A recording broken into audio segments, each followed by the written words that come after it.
আল্লাহ রাব্বুল আলামিন বলছেন, ও আমার হাবিব, কিয়ামতের ময়দান হয়ে যাবে। তবে কিয়ামতের ময়দান যেদিন হবে, ওই দিন যাওয়ার পরে দুনিয়ার বুকে আপনি ইমানদারদের কষ্ট দেখেছেন, সাইয়েদনা বেলালের কষ্ট আপনি দেখেছেন, খাব্বাবের কষ্ট দেখেছেন, হযরতে খুবাইবের কষ্ট আপনি দেখেছেন। কিন্তু কিয়ামতের ময়দানে আপনাকে ভিন্ন কিছু চিত্র দেখানো হবে। আজকে আমরা কোরআন থেকে মাত্র 2টা চিত্রের আলোচনা করব। আল্লাহ বলছেন, ওই চিত্রের মধ্যে যেই মানুষগুলা থাকবে, ওই মানুষগুলা এরকম নয় যে পরন মরণ হয়ে গেল, মরণের পর আল্লাহর সামনে চলে গেল, এরপরে বিচারে উঠে গেল, কবল এরকম নয়। বরং ওই চিত্রের মানুষেরা আল্লাহর সামনে যখন উঠবে, তখন তাদের কতকগুলা মুখ দিয়ে আল্লাহ স্বীকৃতি বের করবেন। ওই স্বীকৃতিগুলা কিয়ামত হয় নাই, ওই মানুষ উদিত হয় নাই, কিন্তু 1450 বছর আগে নবীকে জানাই দিচ্ছেন আল্লাহ, যাতে মানুষ বুঝতে পারে ওই দিন যাওয়ার পরে কোন বিপদে ওই বান্দা আটকায় যেতে পারে। আর ওই বিপদগ্রস্তদের তালিকায় যদি তার নাম থাকে, আজকের এই হাসনাবাদের মাহফিল থেকে নিজের জীবন পরিবর্তন করার সিদ্ধান্ত নিয়ে উঠে যাবে। আজকে আমরা তাহলে কোরআনের আলোকে কয়টা চিত্রের আলোচনা শুনব? সবাইকে বলতে হবে কয়টা? একসাথে বলেন কয়টা? 1 নম্বর চিত্র, আল্লাহ বলছেন, ওয়ালাউ তারা ইদু কিফু আলান নার। নবী, আপনাকে যখন মাকামে মাহমুদে বসায় দেওয়া হবে, আপনার সামনে পুরা হাসরের ময়দান, আপনি দেখবেন একদল ফেরেশতা একদল লোককে হাঁকাতে শুরু করেছে। তবে সবাইকে একসাথে হাঁকায় না, ছোট্ট ছোট্ট পালের মতো করে গ্রুপ করে করে ফেরেশতা একদম ঝামাঝাম পিছন দিকে পিটন লাগায় আর তাদেরকে নিয়ে যায়। আল্লাহ বলছেন, নবী, তাদের শব্দটা কেমন হবে? ওয়াসিকাল্লাযীনা কাফারু ইলা জাহান্নামা যুমারা। গুনগুন গুনগুন করতে করতে তাদেরকে জাহান্নামের দিকে নিয়ে আসা হবে। হাত্তা ইযা জাউহা ফুতিহাত আবওয়াবুহা। যেই না জাহান্নামের সামনে আসছে, আপনার একটা স্মার্টফোন আছে, ওইটার আপনি প্যাটার্ন লক দিতে পারেন, ওইটার আপনি পাসওয়ার্ড লক দিতে পারেন। কিন্তু আরেক ধরনের লক আছে, আপনার চোখ দিয়া আপনার মুখের সামনে ধরলেই ফেস লকের কারণে আপনার মোবাইলে কিচ্ছু করা লাগে না, আপনার অটোমেটিক মোবাইল অন হয়ে যায়। আছে না নাই? আল্লাহ বলছেন, হাত্তা ইযা জাউহা ফুতিহাত আবওয়াবুহা। যেই না জাহান্নামের সামনে আসছে, জাহান্নামের দরজা খুলে গেছে। জাহান্নাম সাথে সাথে বলছে, ওয়া ক্বালা লাহুম খাজানাতুহা, এই তো তোমাদের যাওয়ার জায়গা। আল্লাহ বলছেন, দাঁড়াও, ওরা কি যেন বলতেছে দেখো তো। চিৎকার করে বলতে শুরু করছে, ফাকালু ইয়া লাইতানা নুরাদ্দু ওয়ালা নুকাযযিবা বিআয়াতি রাব্বিনা। এই আল্লাহ, জাহান্নামের সামনে হাজির হয়ে গেছি, কিন্তু আমাদের বড় আফসোস। কেন তোমাদের আফসোস?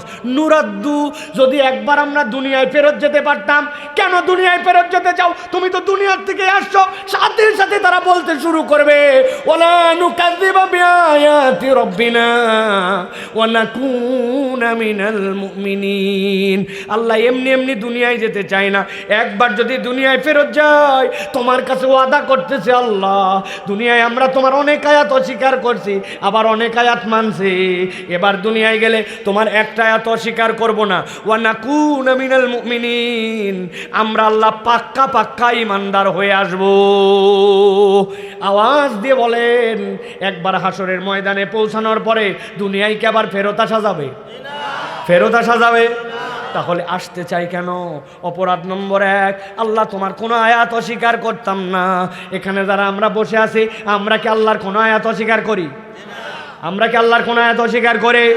আমরা কি আল্লাহর কোনো আয়াত অস্বীকার করে? 3 বার বলাইছি, এবার হিসাব মিলাবো একটু। আপনার এখানে জুম্মার দিনে আজান হয়ে গেছে, ইদা নুদিয়া লিস-সালাতি মিন ইয়াউমিল জুমআ ফাসাউ ইলা যিকরিল্লাহ।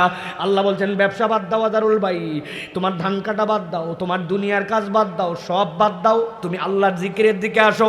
আপনার জন্য আল্লাহর আহ্বান। আপনি আসেন নাই, কোনো কাজ বাদ দেন নাই, আপনি আপনার স্টাইলে আপনার গতি ঠিক রাখছেন। তবে চিন্তা করছেন অন্তত মসজিদে যাওয়া উচিত।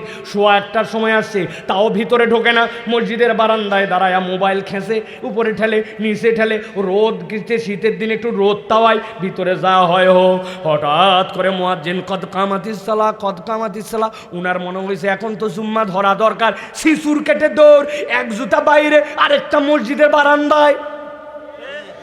এরকম ভিআইপি মুসল্লি আছে না? না তারপরে অন্তত পক্ষে জুমার দিনে মসজিদে আসছে। কিন্তু আমার জিজ্ঞাসা, যেই আল্লাহর আহ্বানে আপনি জুমায় মসজিদে আসলেন, ওই আল্লাহ আসরের জন্য আপনাকে হাই আলাল সালাহ বলে ডাকাইছিল, মাগরিবে আল্লাহ আপনাকে হাই আলাল বলে ডাকাইছিল, আপনাকে ফজরের সময় আসসালাতু খায়রুম মিনান নাওম বলে ডাকাইছিল। আপনি বলছেন আল্লাহর আয়াত অস্বীকার করেন না, তাহলে আপনি কোন আল্লাহর আয়াত মেনে নিয়ে জুম্মার নামাজে আসলেন, আর কোন আল্লাহর আয়াত অস্বীকার করে আপনি ওয়াক্তের নামাজ বাদ দিলেন? একটু হিসাব মিলান। আল্লাহর কাছে যাওয়ার পরে বলবে ওয়ালা নুকাযযিবা বিআয়াতি রাব্বিনা, আল্লাহ দুনিয়ায় একবার ফেরত পাঠাও, আমি তোমার আর আয়াত অস্বীকার করব না। ওই দিন যাওয়ার পরে কি হিসাব বরাবর করা যাবে? যাবে? এইটাতে গেলে একটা আমলের বিষয়, ইমানের ক্ষেত্রেও পার্থক্য আছে। আপনাদের এই হাসনাবাদের কোন লোক থাকলে একটু আওয়াজ দিবেন। নামাজ পড়া লাগবে, রোজা রাখা লাগবে, হজ একবার করলে তো ভালো, জাকাত দেই তো, কিন্তু উনাকেই বলছেন এইগুলা তো আল্লাহর বিধান, এইগুলা তো আল্লাহর হুকুম। মুরব্বী নামাজ রোজা হজ জাকাত আল্লাহর হুকুমে মানলেন, তাহলে এই যে বাংলাদেশের টাকা যারা বিদেশে পাচার করলো, দেশের প্রবাস থেকে রেমিটেন্স পাঠান, ওই টাকা দিয়ে আবার তারা স্মাগলারিং করে বিদেশে যায় বাড়ি কিনে ফেললো, ব্যাংকের টাকা হাওয়া করে ফেললো, দেশের মানুষকে হত্যা করে ফেললো, এরপরে ভক্কর চক্কর করে পালায় গেল। আগামীতে যদি কোনো চোর ধরা পড়ে, যেই ব্রিজ 5 বছর পর্যন্ত 2টা খুঁটি দিয়ে আটকায় গেল, টাকা দেশেরটাই বরাদ্দ হলো, টাকা গেল কই? কথা বলেন। ওদেরকে ধরলে আগামীতে আর কোনো প্রচলিত আইনে বিচার নয়, আমরা আল্লাহর আইনে চোরের বিচার করতে চাই, আল্লাহর আইনে ডাকাতের বিচার করতে চাই। ডান হাত কাটা যাবে, বাম পা কাটা যাবে।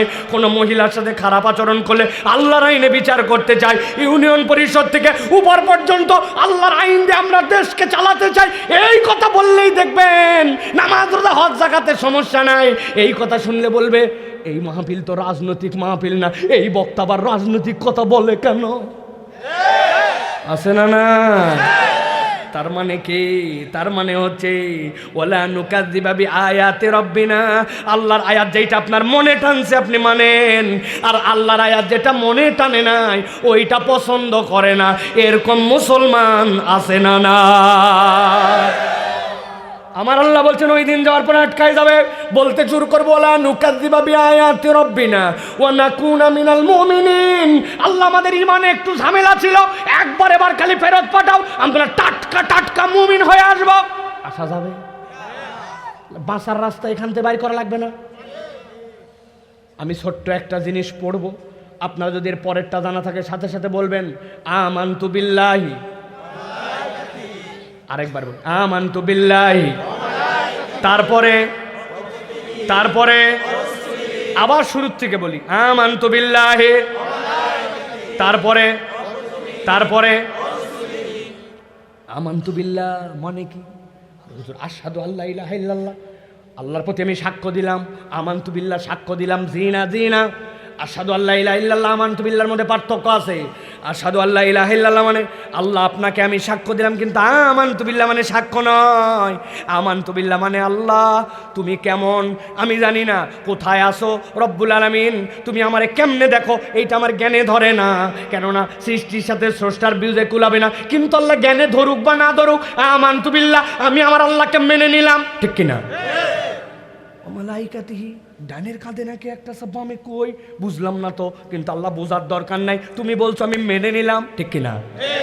ওয়া কুতুবিহি, আল্লাহ তোমার ওই কিতাব, ওর ভিতরে যা কিছু আছে আমার মাথায় সব ধরে না, কিন্তু আমি সব কিছু মেনে নিলাম, ওর নাম হচ্ছে ওয়া কুতুবিহি, ঠিক নেই? এক লোক বলছে পুরা কিতাব বোঝা শেষ, কেবলমাত্র ইন্না তয়না কাল কাউসার, কাউসার মানে এটা বুঝলাম না, এই জন্য উনি হচ্ছেন 99% মুসলমান, তাই তো? আল্লাহর একটা অক্ষর যদি অস্বীকার করে 0% মুসলমান, ঠিক না?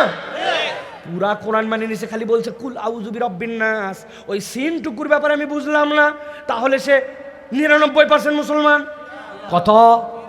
0। এখন আপনি বলছেন ওয়া কুতুবি, ওর ভিতরে যা কিছু আছে সব মানলাম, কিন্তু হিসাব মিলাই তো দেখা গেল মানি নাই। আমার ইচ্ছা মতো আমি চলি, আমার ইচ্ছা মতো আমি বাদ দেই। 30শে রমজান পর্যন্ত উনি টাটকা একবারে হিজাবি, টাটকা উনি একবারে বোরখাওয়ালি, কিন্তু ঈদের দিনে উনি 3 পিস। কিসের ঠিক আন্দাজি? কোথায় 3 পিস দেখলেন? আমি তো 2 পিস দেখলাম, নিচে 1 পিস উপরে 1 পিস। হুজুর যা বলে তাই ঠিক বলেন। আরেক পিস আছে হুজুর, ওটা দড়ির মতো পেঁচায়া পিছনে নামায় দিচ্ছে। উনি মরা বাড়িতে গেলে বোরখা পরে যায়, বাপের বাড়িতে গেলে বোরখা পরে যায়, কিন্তু যেই না বিয়ে বাড়ির দাওয়াত পায় এমন ড্রেস পরে যায় যেটার কোনো তুলনা নাই। এরপরে যাওয়ার পরে বলে, আয় তো ভাই তোর সাথে একটা সেলফি তুলি। তুই কে রে? বলছে আমি এলাকা তো ভাই। আছে না নাই? তার মানে উনি মরা বাড়িতে পর্দা মানলো আল্লাহর ইচ্ছায়, বিয়ে বাড়িটা বাদ দিল কার ইচ্ছায়? উনি 30 তারিখ পর্যন্ত রমাদান এক সিস্টেমে চললো, আর ওই দিন শাওয়ালের প্রথম দিন থেকে উনি পর্দা পুশিদা বাদ দিল। ওটা কার ইচ্ছায়? এত বড় দাড়িওয়ালা, কত বড়, ফানও খায়, নামাজ বাদ দেয় না। ওনার কাছে একদিন এসে বলছে, মুরব্বী 1000 টাকা হাওলাত দেন। বলছে সময় নাই, সর বললাম। বলছে চাচা আমার বাচ্চাটাকে ডাক্তার দেখো, বড় বিপদে, 1000 বাট। বললাম হাতে টাকা নেই। খানিকক্ষণ পরে বলছে চাচা ঝাঁকি মারেন কেন? না বুঝে আপনার কাছে আসছি নাকি? কি বুঝে আসছিস? বলে আপনি আজকে বুধবার 1000 টাকা দিবেন, আগামী শনিবার বাদ আসর 1250 ক্যাশ রিটার্ন। বুঝছে ব্যাককল কোথাকার, মানুষের হাতের টাকা থাকে নাকি? বাড়ির চল। বাড়িতে নিয়ে চলে গেছে, যাওয়ার পরে 1000 দিছে, দিয়ে বলতেছে শোন লাগে আরো 1000 দেওয়া যাবে, তোর শাশিও বসে নাই। মুরব্বী মানুষ বাড়িতে বসে থেকে কি করবে? 10,000 টাকা সেও খাটাচ্ছে। তবে যা করবি তাড়াতাড়ি কর, ছোট দিনের বেলা আসরের নামাজ পড়ে আসছি, মাগরিবের আজান হয়ে গেছে, তাকবীরে উলার সাথে জামাত ধরা লাগবে। আসরের নামাজ পড়ে আসে, মাগরিবের নামাজ পড়তে যায়, কিন্তু দাদনের নামে, সুদের নামে কারবার করে টাকা লাগায়, দাদনের ব্যবসা করে। এরকম মুসলমান নামদারি মুনাফেক মার্কার দাড়ি টুপিওয়ালাও কতগুলো আছে না না? কোন আল্লাহর বিধানে তাহলে আপনি নামাজ মানলেন, আর কোন আল্লাহর বিধানে আপনি আল্লাহর অর্থনীতি মানলেন না? তাহলে হিসাব এখান থেকে বরাবর করে যাওয়া লাগবে কিনা? আমি একটা বুদ্ধি বার করছি, আপনারা রাজি থাকলে আজকে জানায় দেব। বলবো? তবে এর জন্য শর্ত আছে, যাওয়ার আগে আমার সাথে মুসাফা করে মিনিমাম 50 থেকে 100 টাকা। ফিরি কোনো কারবার হবে না। হুজুর মাহফিল আল্লাহ তো আপনার টাকা দিবে, এটা ওদের ব্যাপার, আমি বুদ্ধি দিব, টাকা আমাকে দেওয়া লাগবে। রাজি থাকলে 1 সাফেন 1। হুজুর খুচরা নাই, নৌকার ভাড়া খালি রাখছে, আন্দাজে আপনাকে দিলে ওইবার যাবো কেমনে? বুদ্ধি যদি পছন্দ হয় আমরা এখন থেকে বলবো, এর আগে বলছি আমানতু বিল্লাহি ওয়া মালাইকাতি ওয়া কুতুবি ওয়া রুসুলি, বলছি না? এখন থেকে আমরা হাসনাবাদের মুসলমান, আজকের মাঠের থেকে আমরা এটা সিস্টেম করে বলে দেবো যাতে আল্লাহর কাছে আমরা পার পেয়ে যাই। এখন থেকে বলবো আমানতু বিল্লাহি ওয়া মালাইকাতিহি ওয়া কিচ্ছু কুতুবিহি। অথবা আরো বুদ্ধি খাটায় বলবো আমানতু বিল্লাহি ওয়া মালাইকাতি ওয়া যদ্দুর বুঝি তদ্দুর কুতুবিহি। কবরে যায় ফেরেশতা ধরছে, কি ব্যাপার? কিতাবের কিছু মানুষ কিছু, আমি ওইখান থেকে বলে আসছিলাম যদ্দুর বুঝি তদ্দুর কুতুবিহি। এই বুদ্ধিতে কাজ হবে তো? এই বুদ্ধিতে হুজুরে পয়সা দেওয়া যাবে না? প্রিয় ভাইরা, কিয়ামতের ময়দান কোনো ভক্কর চক্কর ময়দান নয়। আল্লাহ বলছেন তারা বলতে শুরু করবে রব্বানা বুসরনা ওয়া সামি'না ফারজি'না না'মাল সালিহান ইন্না মুকিনুন।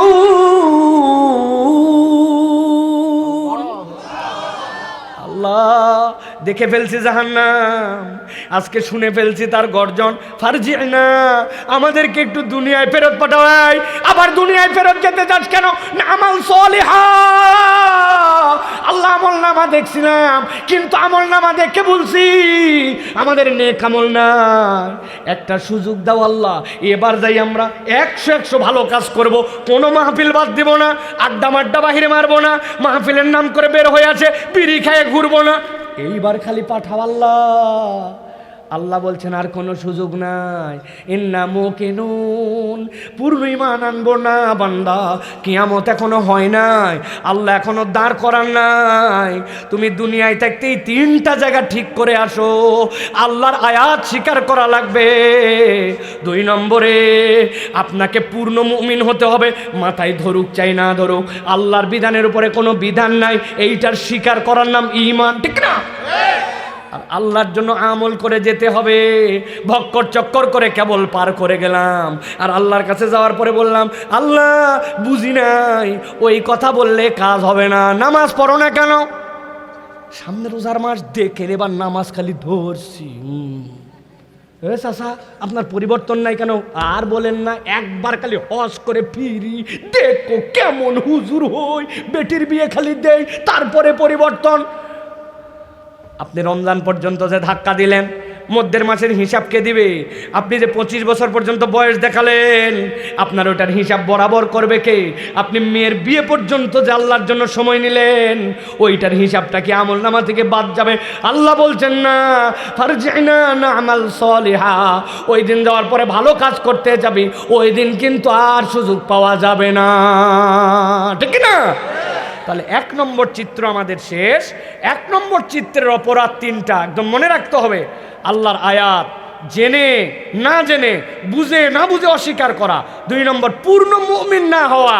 আমি আমার বুঝ নিয়ে চলি, আমার মতো করে চলি। কিরে ভাই আপনি কেন সুদের কারবার করেন? কয় যে আধুনিক দুনিয়া, এটাতে লাগে একটু। ভাই এই ব্যবসায় মিথ্যা কথা বলেন কেন? বলছে ভাই মিথ্যা না বললে হয় না ভাই, কিছু কৌশল অবলম্বন করা লাগে। মানে উনি আল্লাহর বিধান পূর্ণ বিশ্বাস রাখেন, আল্লাহর প্রতি উনার পূর্ণ ভরসা নাই। আর 3 নম্বর আমলহীন জিন্দেগি পার করছে, চল একরকম চলেই যাচ্ছে, জীবনের কোন চলেই যাবে।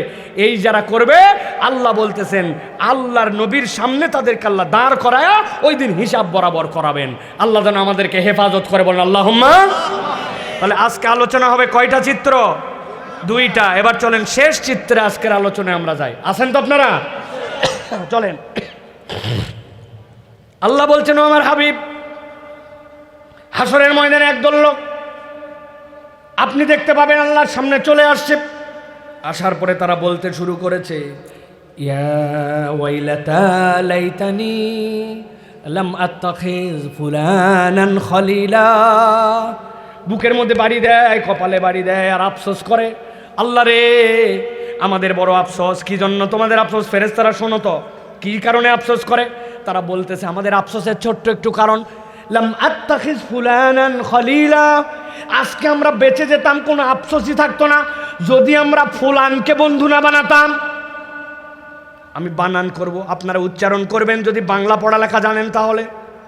ফয়রস্যকারে ফু, লয়াকারে লা, দুনতান্ন উচ্চারণ করেন। সবাই পারেন না? না ভাই, আচ্ছা যারা পারেন না তারা বলেন না, যারা পারেন আরেকবার বলি। ফয়রস্যকারে ফু, লয়াকারে লা, দুনতান্ন উচ্চারণ কি? আল্লাহ আমি আজকে বড় বিপদের আফসোসে। কেন? আমার আফসোসের কারণ আল্লাহ, আমি যদি ফুলানকে বন্ধু না বানাতাম। আপনাদের এই হাসনাবাদ কুমিল্লায় আপনাদের ফুলান নামে কারো বন্ধু আছে? আছে না? তাহলে তো আপনারা বাইচেই গেলেন, আলহামদুলিল্লাহ। হুজুর আমাদের কোনো ফুলান নামে বন্ধু নাই। জি না ভাই, এই ফুলান মানে কিন্তু ওই বন্ধুর নামের ফুলান নয়। আরবিতে ফুলান মানে হচ্ছে উমুক। আল্লাহ আজকে আমার আফসোস, আমি যদি উমুকরে বন্ধু না বানাতাম। এই এত আফসোস করিস, হাসরের ময়দানে দাফাস লাফাস, ফুলানের নামে এত অভিযোগ। কি তোর এই বন্ধু তোর কি ক্ষতি করছিল? শীতের দিনে লাত্থায় তোরে নদীতে নামাইছিল? তোর কি পাকা ধানের মধ্যে মই দিছিল? তোর বাড়ি থেকে আগুন লাগায় তোর বাড়ি পুরাই দিছিল? এই বন্ধুর ব্যাপারে তুই আজকে এত বেশি আফসোস, তারে যদি বন্ধু না মানতাম না। আল্লাহ না, অত বড় অপরাধ না, ছোট্ট একটা অপরাধ করছিল, যার কারণে আজকে আমার এই পরিণতি। কি অপরাধ? সাথে সাথে তারা বলতে শুরু করবে, লাকাদ আদাল্লানি আনি যিকরি বাদা ইয জাআনি ওয়া কানা আশ-শাইতানু লিল ইনসানি খাযুলা। ও আমার আল্লাহ, আমার বন্ধু কিছুই করে নাই। লাকাদ আদাল্লানি আনি যিকির, আল্লাহ রে আমারে তোমার জিকির পেয়েই গেছিলাম। আল্লাহ তোমার কোরআন বুঝেই ফেলছিলাম, তোমার নামাজ ধরেই ফেলছিলাম, তোমার রাস্তায় উঠেই গেছিলাম, জান্নাতের পথে চলেই আসছিলাম। কিন্তু আল্লাহ লাকাদ আদাল্লানি আনিজ যিকির, আমার ওই বন্ধু আমাকে তোমার রাস্তা থেকে পথ সরায় দিয়েছিল। কেমনে রে, কেমনে তোরে পথ সরালো? ছোট্ট দুইটা উদাহরণ দেই, দেখেন তো আপনাদের সাথে মিলে কিনা। আসরের নামাজ পড়ার জন্য বন্ধু রওনা হয়েছে, মসজিদে ঢুকবে এমন সময় পেছন থেকে কে যেন মোটর সাইকেল নিয়ে আসে, পিপ পিপ। তাকাইছে, কে রে? বলছে দোস্ত বাইক কার? নতুন দেখি। বলছে বড় ভাই একটা কিনছে, ইয়ামাহা এফজেডএস। পেছনে ওঠ, আধা ঘন্টার জন্য নিছি। পুরা দাউদকান্দি রোডে যায়, ব্রম ব্রম, দেখ কি টানা টানি, ওঠ। বলছে দোস্ত 4টা বাজে, 1 মিনিট আছে মাত্র আসরের জামাতের, আমি জামাতটা পরে তোর সাথে বেরোচ্ছি। বলছে রাখ তোর জামাত, এই বাইক প্রত্যেক দিন পাওয়া যায় না, জামাত প্রত্যেক দিনই থাকবে। তুই আমার একমাত্র বন্ধু না, বন্ধুরও অভাব নাই, উঠলে উঠ, না হলে আরেকজনাকে নিয়ে যাব। দনমনের মধ্যে পড়ে গেছে, কথা তো ঠিকই, বাইক প্রত্যেক দিন পাওয়া যায় না, নামাজও প্রত্যেক দিন থাকে, নামাজটা পরেও পড়া যাবে। শয়তান তাকে ক্লিক লাগাই দিয়েছে, নামাজ ত্যাগ করে বন্ধুর বাইকের পিছনে উঠছে। 1 দিন 2 দিন 10 দিন বেনামাজির সাথে থাকতে থাকতে বাপ নামাজি, মা নামাজি, ও নামাজি ছিল, আস্তে করে বেনামাজি হয়েছে, নামাজের গাফলতি আসছে, জামাত বাদ দিয়ে দিছে। আপনার এলাকায় বেনামাজির সাথে ঘোরার কারণে নামাজি মানুষেরও পরিবর্তন হয়েছে, বখাটে হয়েছে, এরকম নজির আছে না? না, লাকাদ আদাল্লানি আনিজ যিকির, আল্লাহর রাস্তা থেকে আমারে সরাই দিছে। আল্লাহ, আমি হেদায়েত পেয়ে গেছিলাম। আমার বাপ নামাজ কাজা করে নাই কোনোদিন, ছোটোর থেকে নামাজ পড়ছিলাম, ইউনিভার্সিটিতে চলে গিয়েছিলাম, যেই ম্যাচে উঠেছিলাম, যারে রুমমেট পাইছিলাম, যার সাথে বিকালে ঘুরে বেড়াতাম, যার সাথে ক্রিকেট খেলতাম, নামাজের গুরুত্ব দেয় নাই। একসাথে ক্রিকেট খেলার পরে মসজিদের ঘাটলার মধ্যে পা ধুইয়া মসজিদের উজুখানায় কুলি করে মসজিদের থেকে নামাজ না পড়ে চলে যায়। এরকম নজির, এরকম প্রমাণ, এরকম আপনাদের জানা আছে না? না, এই তুমি বিড়ি খোরের সাথে ঘোরো কেন? বলছে বিড়ি খোরের সাথে ঘুরতে পারি, আমি বিড়ি খাই না। 1 দিন 2 দিন 10 দিন বিড়ি খাই না বলে যার সাথে ঘুরতো, 10 দিনের দিন দেখবেন ওই বিড়ি ধরানোর পরে বলছে তোর পরে আমি ফার্স্ট কল। কিরে, যেই বিড়ির গন্ধ সহ্য করতে পারো না, 10 দিন পরে ও বিড়ি করের সাথে বিড়ি করে হয়ে গেছে। এরপরে আস্তে আস্তে করে বিড়ি খাইতে খাইতে কিছুদিন পরে নেশাখোর হয়েছে, মাদকাসক্ত হয়েছে। এরপরে পিকনিকের নাম করে, নানান উৎসবের নাম করে চারিদিক দিয়ে এরকম করে ঘর বানায়, ভিতরে ডেক বক্স নিয়ে যায়, আসেনি ডিস্ট্রিক্টের সময় একজন বলছে দোস্ত বিড়ি খায় দম আসে না, বলছে বুদ্ধি বের করছি, তোর হাতে বিড়ি দিয়ে গেলাম, তুই খেলে ভিতরের মাল ফেলা।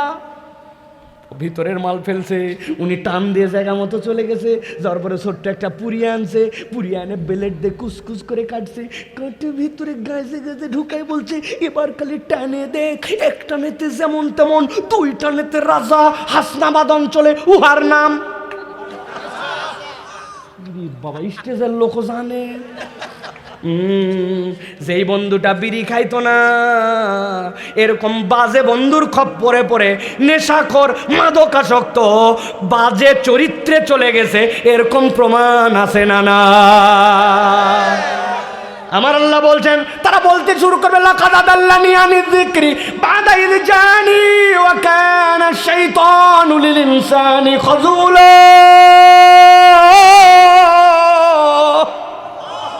শয়তান তোমার জন্য সব সময় অপশন নিয়েছিল, আর ওই বন্ধু তোমার ওসিলা ছিল। তুমি খুঁজে দেখো তোমার আমার জীবনে এরকম বন্ধু নামের শয়তান আছে না? না, এই দোস্ত, অমুক সিনেমার লিঙ্কটা পাইছিস, অমুক নায়িকার বুকটা দেখছিস, কোমরের সাইজ জানিস, এখন পর্যন্ত শুনি তুই ব্যাকডেটেড হয়ে আছিস, হিন্দি গান শুনিস, আর ইংলিশ গান শোন, ওয়াকম্যান কানে দিছিস, ওটা কোনো পাওয়ারই নাই, ভালো একটা শোন যেটার মধ্যে বিটগুলো অনেক সুন্দর হবে, ওটার দাম কত, কোথায় পাওয়া যাবে, ও জীবনে তোমাকে বলে নাই। ফজরের নামাজ পড়ছিস দোস্ত, মোবাইলের হারামটা বাদ দে, 1 পাতা কোরআন শরীফ পড়। তোর ভাইয়ের সাথে তোর ভাইয়ের সম্পর্ক ভালো না, কেন তুই এরকম? তোর ভাইয়ের সাথে তো তোর জান্নাতে দেখা হবে, তাহলে তুই তো সম্পর্ক কাট আপ করতে পারিস না। হালকা মন ধরা ধরছি তাই কি, তুই তো তার সাথে ভালো করে চলবি। জীবনে নামাজের কথা, পজিটিভ কথা, আল্লাহর কথা, রসুলের কথা, কোরআনের কথা জিন্দগিতে বলে না, ওর সাথে দেখা হলে খারাপ দিকে উস্কায়, এরকম বন্ধু আছে না? নাই? হাত তোলালাম না, আছে মানে কি? আছে মানে কি বলবেন? আমরা আছে আবার কি? মুরব্বীরা ডায়লগ দেয় একটা, রাগ হবেন না তো বাবা? ভালো মানুষ নাই বাবা, আগে ছিল, এখন সমাজটা শেষ হয়ে গেছে, আর ভালো লোক নাই। আছে না ডায়লগ? চাষা পুরা ধান্দাবাজ। আপনি ভালো নাই কনকা, আপনি নিজে ভালো হলে তো আপনাকে আমি খুঁজে পাই। উনি নিজে ভালো হবে না, কিন্তু খালি বলে ভালো মানুষ নাই। আছে না?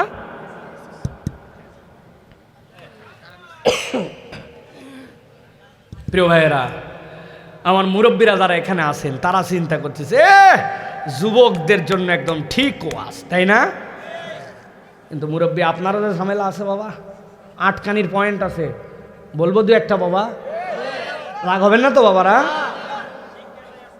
আসরের নামাজ হয়ে গেছে, চায়ের দোকান, আপনাদের এলাকায় পার্লামেন্ট হাউস আছে না? বুদ্ধি দিচ্ছে, আরে বেকুব কোথাকার ইউক্রেনের প্রেসিডেন্ট, তুই এইভাবে আক্রমণ করলে তুই তো রাশিয়া ডাবাতে পারিস রে বাবা। হাসনাবাদের চায়ের দোকানে 5 টাকার চা খাইয়ে উনি মুরাদ কি, উনি ইউক্রেন রাশিয়ার যুদ্ধ সামলাচ্ছে, আমেরিকা সামলাচ্ছে, ইউনিসেফ বুদ্ধি দিচ্ছে। আছে না? না, যে কোনো সময় ওনাকে বাংলাদেশ ব্যাংকের গভর্নর বানায় দেওয়া যাবে।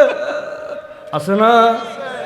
অথচ 18 যোগ দেওয়ার পরে যদি বলা হয় 9 দিয়ে 18 গুণ দেন, ঘাবড়ায় যাবে। কিন্তু উনি বাংলাদেশ ব্যাংক নিয়ে টেনশন। আছে না? 3 বন্ধু মিলে আসছে, ডানে একজন বসছে, বামে একজন, মধ্যে একজন। ডানেরটা গিবত কমিটির সভাপতি, বামেরটা সহসভাপতি, মধ্যেরটা ক্যাশিয়ার। ক্যাশিয়ার মানে বোঝেন নাই? ওই দিন চায়ের পয়সাটা উনি দিবে। ডানের জন বলতেছে, ও চাচা শুনছো নি? কি? উত্তরপাড়ার দুলাল দুবাই গেছে, যেটা ওর বইয়ের খবরে মারাত্মক অবস্থার বইয়ের 3টা দোষ খুঁজে বার করছে, শোন দুলালের বউ আর মানুষ নাই। আছে না? পাশের জন বলতেছে, তুমি আসো উত্তরপাড়ার দুলাল নিয়ে, আমার মসজিদের ইমাম 2টা দোষ আর খুঁজে পাইছে, শোনে।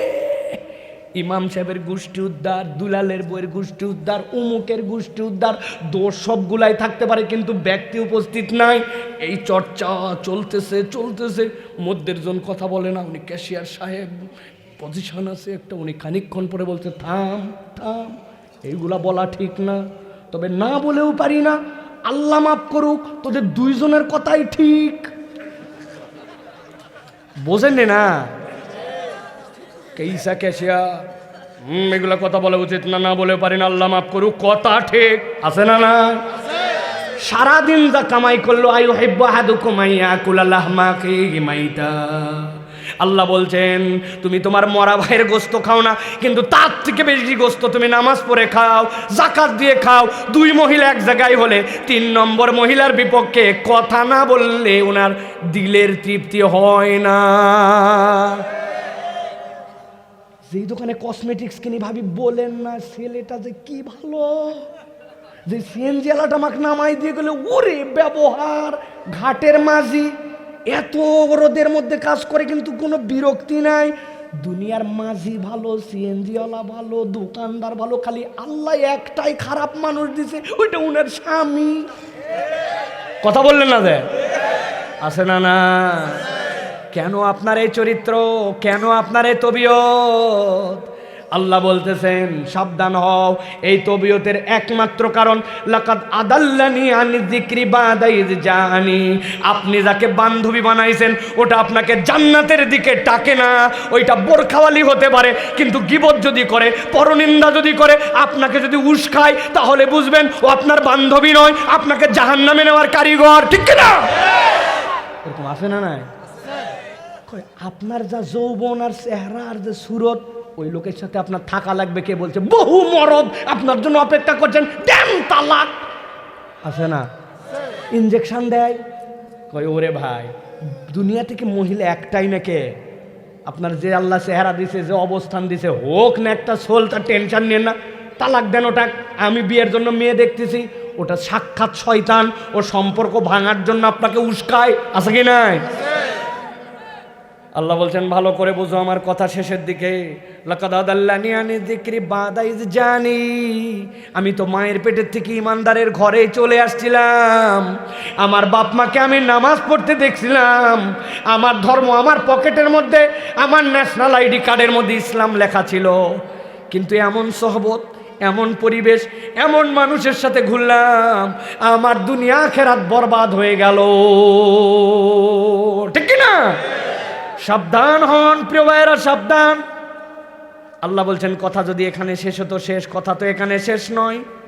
আল্লাহ বলছেন একটা কথা ওই জাহান্নামের সামনে যারা আসছিল তাদেরকে বলে দেওয়া হয়েছিল, ওয়াকালা লাহুম খাজানাতুহা আলাম ইয়াতিকুম রাসূলুম মিনকুম ইয়াতলুনা আলাইকুম আয়াতি রাব্বিকুম ওয়া ইনজিরুনাকুম লিকা ইয়াউমিকুম হাযা, তোমাদের সামনে কি নবী আসে নাই, কিতাব বলে নাই, 17তম মাহফিল আয়োজন করে বছরকে বছর তোমাকে কি জাহান্নামের ভয় দেখানো হয় নাই? নবী এসে হাজির হয়ে গেছেন। আল্লাহ আমার শেষ কথা, যারা আজকে বলতেছে আমাদের বন্ধু বিপদে বলছে আল্লাহ আমার একটা আরজি আছে, ওয়াকালার রাসূল, আল্লাহর নবী এসে বলবেন ইয়া রব্বি, ও আমার আল্লাহ, ইন্না কওমি ইত্তাখাযু হাযাল কুরআনা মাহজুরা, আমি তোমার কাছে বিচার দিলাম, আমার কওম এই কোরআনকে খেল তামাশা হিসাবে গ্রহণ করেছিল, অতএব কেবল জাহান্নামে ফেলে দিলে হবে না, আমার এই বিচার করার পরে তাদেরকে কি শাস্তি দিচ্ছ এইটা জানাইয়া জাহান্নামে দেওয়া লাগবে। নাউযুবিল্লাহ। নবী যদি আপনার আমার বিপক্ষে যায় বাঁচার আর উপায় থাকবে তো? বাঁচার আর উপায় থাকবে তো? কেমনে তাহলে নবী বললেন ইত্তাখাযু হাযাল কুরআনা মাহজুরা? ও জানে নামাজ পড়া লাগবে, বললাম না। চাচা আপনার মুখে দাড়ি নাই যে, 60 বছর বয়স, কি ব্যাপার? বলছে রাখতে তো চাই কিন্তু তোমার চাচি আম্মা লাইক করে না, চাচি পছন্দ করার জন্য মুখে দাড়ি রাখে নাই। আছে না? না, সামনে বিয়া, মেয়ে যে আমার সাথে বিয়ের কথা চলতেছে, ওই মেয়ে বলছে হুজুর মুজুর পছন্দ করে না, এই জন্য দাড়ি রাখে নাই। যেই মেয়ে দাড়ি পছন্দ করে না, বিয়ের কথা যদি হয়েও থাকে, ওই মেয়েকে বিয়ে করা হারাম, নাজায়েজ, ও প্রকাশ্য ফিসকে সমর্থন করে। তোমার দাড়ি নাই, তোমার পায়ের উপরে টাকনুর উপরে উঠলো না কাপড়, তুমি মিথ্যা কথা বাদ দিলে না, মুখ দিয়ে কথা হলেই গালি দেয়, এইগুলা সবগুলো আল্লাহর বিধান জানে, কিন্তু এইগুলাকে মনে করছে বলনেওয়ালা বলে যাবে, মাহফিলকে জমাই দিয়ে যাবে, বড় আয়োজন হয়ে যাবে, শুননেওয়ালা শুনে যাবে। আল্লাহ বলছেন ইত্তাখাযু হাযাল কুরআনা মাহজুরা, নবী ওই দিন বিচার দিবে, নবীর করা কেস কিন্তু মোকাবেলা করার সামর্থ্য আমাদের নাই। ঠিক কি না? তাহলে আমরা আজকের থেকে সিদ্ধান্ত নেই মাহফিল থেকে যে আমরা কি পরিবর্তন হব নাকি যেমনে চলতেছিল এরকমই চলবো? বুঝে বলেন, পরিবর্তন হবো ইনশাল্লাহ? ওটা কি নামাজ ধরে না বাদ দিয়া, মিথ্যা কথা ছেড়ে না বলে, মুখের গালি রেখে না বাদ দিয়া, পর্দাপুশিতা করে না পর্দাপুশিতা ছাড়া? কি বন্ধুর সাথে তুমি ঘোরো যে তোমার এমন চুল কাটালো, এমন ড্রেস পরালো, এমন অনুকরণ করালো যেটা তোমার জাহান্নামে যাওয়ার কারণ, তুমি তারপরেও তারে বন্ধু মনে করতেছো কেমনে? সাবধান হও ভাই, সাবধান হও। আল্লাহ তোমাদেরকে এই মাহফিলে নিয়ে আসছে, এটা বড় নিয়ামত। বহু যুবক যায় দেখো বখাটে, মাহফিলে পর্যন্ত আসতে পারেনি, আল্লাহ তোমাকে বসাইছে এই জায়গায় হেদায়েত দেওয়ার জন্য। ঠিক কিনা? তোমার বয়সে মুসআব ইবনে উমাইর কি ছিলেন, তোমার বয়সে আল্লাহ রাসূলের সাহাবীদের ডেডিকেশন কি ছিল, তাদের দুনিয়া বুঝোরা কি অবদান ছিল, একবার চিন্তা করে দেখো। তাহলে আমি তার উত্তরসূরি, আমি কেমনে এই চুল কাটি যেটা আমার বাপ মা সমাজ পছন্দ করে না, আমি কেমনে ওই রকম করে চলাফেরা করি যেটাতে সামনে কেউ কিছু বলে না, পিছনে আমাকে বেয়াদব বলে। আপনি কেমনে একই মায়ের পেটের সন্তান, আপনার ভাইয়ের সাথে আপনার সম্পর্ক নাই, দুনিয়া জোড়া আপনার বন্ধু, ফেসবুকের বন্ধু, মুখের বন্ধু, আপনার ভাইয়ের সাথে আপনার সম্পর্ক নাই, আপনি আল্লাহর সাথে কেমনে দাঁড়াবেন? সিলাতুর রেহেম নাই আপনার। ঠিক কিনা? এরকম আছে কি আপনার এলাকায়? আসেনি ভাই? আছে? ভাই ভাই মুখ দেখে না, একজন আরেকজনের সাথে সম্পর্ক নাই, ছোট্ট একটু কাহিনী নিয়ে দোলাদলি। আরে ভাই রে ভাই, সামান্য এক কে কোন জায়গায় নির্বাচিত হবে, কে কোন জায়গায় কি হবে, আর আপনি এই জায়গায় নিজেদের মধ্যে বিভেদ তৈরি করে আছেন। বিভেদ কখনো সমাধান হতে পারে না, ভালোবাসা দিয়ে কোরআনের দিকে সকলকে ডাকতে হবে। রাজি আছেন ইনশাআল্লাহ? রাজি আছেন ইনশাআল্লাহ? রাজি আছেন ইনশাআল্লাহ? আল্লাহ আমাদেরকে কবুল করবেন, আল্লাহুম্মা আমিন। আল্লাহ আমাদের আশা বসাকে কবুল করবেন, আল্লাহুম্মা আমিন। আজকের আয়োজনকে আল্লাহ কবুল করবেন, আল্লাহুম্মা আমিন। আমার ভিটিকান্দি সুধী এবং যুব সমাজ আজকে যে আয়োজন করেছে, আমাদের কাছে দোয়া চেয়েছেন প্রবাসীরা, আমাদের কাছে দোয়া চেয়েছেন মুরব্বীরা, আমাদের কাছে দোয়া চেয়েছেন আমাদের ইয়াংরা, আমাদের কাছে দোয়া চেয়েছেন আজকের এই সফল মাহফিল বাস্তবায়ন করতে। যে আলহামদুলিল্লাহ যারা যারা উদ্যোগ নিয়েছেন তারা, প্রত্যেক মাহফিলেই আমি বলে থাকি আমার আসার পেছনে কোনো না কোনো একটা কানেকশান থাকে। আপনারা মহব্বত করেন, আমাদেরকে বলেন, আমরা আসি, আমিও আমার সাধ্যের মধ্যে বলার চেষ্টা করি। আজকে আপনাদের এখানে, আপনাদের একটা এলাকার সন্তান, আমার বাচ্চাদের ওস্তাদ, সে হচ্ছে এই যে আমাদের ছোট ভাই, আলহামদুলিল্লাহ আপনারা চেনেন মনে হয়, ওকে চেনেন, কি নাম? মুআজ্জাম। আলহামদুলিল্লাহ সে আমার খুব স্নেহের একটা ছোট ভাই, আলহামদুলিল্লাহ দারুস সালাম মহল্লায় থাকে, অত্যন্ত ভালো ছেলে। আল্লাহ রাব্বুল আমিন তাকে যেন দুনিয়া আখিরাতে কবুল করেন। He is a genius teacher. তার শেখানোর পদ্ধতি প্রত্যেকটা বাচ্চা, ওর কাছে অন্তত 100 পরিবারের শুধু প্রাইভেট পড়ান আমার বাচ্চাকে, এরকম অফার আছে, কিন্তু ও পারে না, আপনাদের এলাকার ছেলে। আমার ছোট ভাই সে বলছে যে ভাই যেভাবে হোক আসা লাগবে। আমি আমার অনেক হিসাব ক্যালকুলেশন বাদ করে রাগারাগি করে শেষে আপনাদের কাছে আসছি। আমি আর খুশি হয়েছি আপনারা আসছেন, এত রাত পর্যন্ত কথা বলবো আমি বুঝি নাই, কিন্তু তারপরে ভালো লাগছে আপনাদের কাছে বলছি। আল্লাহ যেন আমাদের আশা বসা ভালোবাসাকে কবুল করবেন, আল্লাহুম্মা আমিন।